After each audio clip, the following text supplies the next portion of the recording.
अब जया शादी करके अपने मामा के पास जाती है। तब मामा नाटक करते हुए चिड़िया की तरह रोने लगते हैं। तभी जया मन ही मन सोचती है, साला बूढ़ा कुत्ते जैसी शक्ल बनाकर सबके सामने एक्टिंग कर रहा है और जानबूझकर इतनी जल्दी मेरी शादी करवा दी और अब नाटक कर रहा है। अब जया की विदाई का समय आता है तो सब लोग रोने लगते हैं जैसे आंसुओं की नदी बह रही हो। यह देखकर जया सोचती है सब लोग ओवर एक्टिंग कर रहे हैं। इसके बाद जया अपने ससुराल पहुंचती है और जैसे ही वह घर के अंदर जाती है देखती है कि हर जगह का सामान टूटा फूटा है, शीशे टूटे हुए हैं, टीवी का रिमोट रबड़ से बंधा है, टेबल की टांग लकड़ी के टुकड़े से जुगाड़ में जोड़ी गई है और सारी कुर्सियां रिपेयर की हुई हैं। तभी उसकी सास पूछती है घर कैसा लगा? जया मन में सोचती है यह तो किसी रिपेयरिंग के गोदाम जैसा लग रहा है। अब अगले दिन जब जया वॉशिंग मशीन में कपड़े डालती है तो मशीन जोर जोर से हिलने लगती है जिससे वह डर जाती है और तभी उसकी भाभी कहती है हमारे यहाँ ऐसे ही होता है। फिर अगले दिन जया यूट्यूब से देखकर ट्रायल मशीन को साफ करने लगती है। तभी पास बैठी उसकी सास कहती है इसे खराब मत कर देना बहू। इस पर जया हंसते हुए कहती है टूटा हुआ भंगार को और क्या खराब करेगी। अब रात को राजेश जया से पूछता है क्या तुम क्लिनिक प्लस शैम्पू लगाती हो? जया कहती है हाँ क्यों? राजेश जवाब देता है इसीलिए तुम्हारे बाल झड़ रहे हैं, लेकिन मैं तो डव इस्तेमाल करता हूं, इसीलिए आज तक मेरा एक भी बाल बांका नहीं हुआ।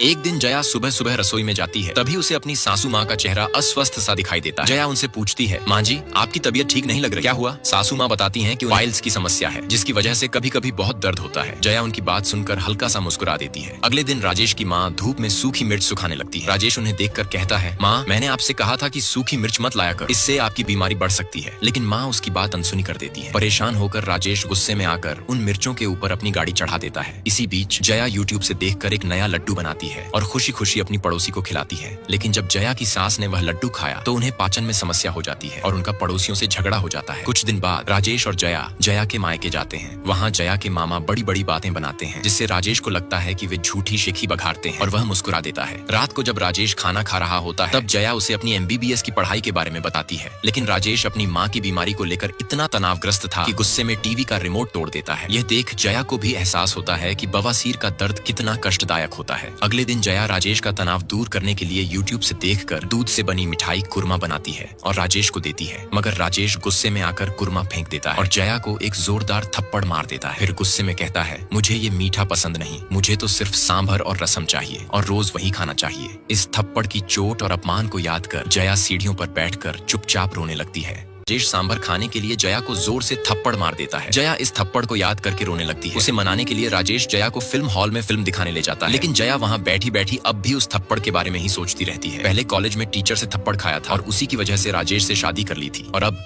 वही राजेश मुझे सांभर के लिए थप्पड़ मार रहा है। राजेश जया को खुश करने के लिए उसे बढ़िया चिकन और पराठा खिलाता है ताकि वह गुस्सा शांत करे और रात में राजेश के साथ अंतरंग हो सके, लेकिन जया थप्पड़ की वजह से रात में राजेश को पास नहीं आने देती। इससे नाराज होकर अगली सुबह राजेश फिर जया को कान के नीचे एक और थप्पड़ मार देता है और उसे फिर से फिल्म दिखाने ले जाता है ताकि जया का मूड अच्छा हो जाए, मगर जया फिर भी राजेश के करीब नहीं आती। राजेश अब रोज रोज जया को थप्पड़ मारने और फिर फिल्म दिखाने का सिलसिला शुरू कर देता है। परेशान होकर एक दिन जया अपनी माँ को सारी बातें बताती है, लेकिन उसकी माँ कहती है हम औरतों का फर्ज है अपने पति को खुश रखना, इसलिए तुम भी राजेश को खुश रखने की कोशिश करो और सब कुछ सहकर चलो। जया अपनी जिद पर अड़ी रहती है। इसी वजह से राजेश रोज गुस्से में खाना फेंकने लगता है। इसी बीच एक दिन राजेश अपनी जीन्स पैंट ढूंढ रहा होता है, लेकिन उसे एक भी जीन्स नहीं मिलती। जब वह जया से पूछता है तो जया कहती है मैंने सारी जीन्स धो दी हैं। यह सुनकर राजेश फिर से जया को जोरदार थप्पड़ मार देता है। अब जया का सब्र टूट जाता है। वह रोते हुए अपने पिता को सारी बातें बताती है, लेकिन उसके पिता भी चुपचाप रहते हैं और बिना कुछ सुने फोन काट देते हैं। यह देख जया फूट फूट कर रोने लगती है।